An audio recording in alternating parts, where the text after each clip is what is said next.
morning. This is Pastor Sherry. I've been looking forward to having a few moments with you in the Word. Do you know that in Proverbs, in chapter 29 and verse 18, it says, where there's no vision, the people perish. Or in the Passion, it says they wander away. See, God has a vision for each and every one of us, but it's necessary for us to stay focused on that vision. If that vision is not first and foremost before us, then we will tend to wander off in this direction and that direction.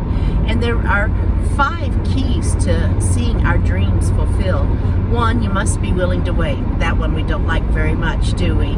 You know, in Habakkuk chapter 2, verse 3, and in the DRB translation, it says, for as yet the vision is far off, and it shall appear at the end, and shall not lie. If it make any delay, wait for it shall surely come, and it shall not slack.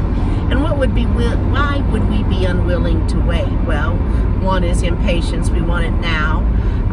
We may want the dream more than we want it God's way. We may not want to do it His way.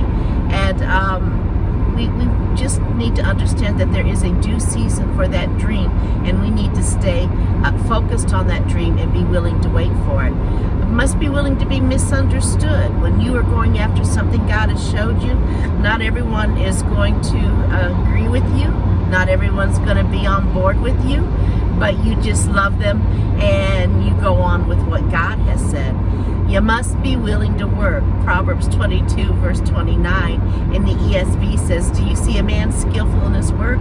He'll stand before kings, and he will not stand before obscure men. You want to be willing to work and become skillful in your work. We're not talking about perfection, but we are talking about excellence.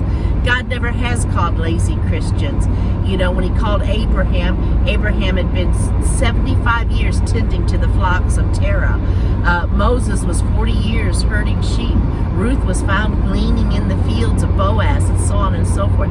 So God never calls lazy Christians. You must be willing to let God mold you. In John chapter 8, verse 31, it tells us to be disciples. And we want to allow Him to mold us. 2 Corinthians 3:18 says that as we look into the Word, we're changed from glory to glory. And these are just, well, one more thing. I don't want to miss this. You must be willing to let that dream come to pass through someone else. You may be, in some aspects of your dream, just setting it up for someone else. Sometimes one generation prepares it for another generation. 1 Peter 1 and 10 through 12 lets us know that God revealed to the prophets things that were to come, and they had their part in their generation to do to prepare a vision for you and I here today.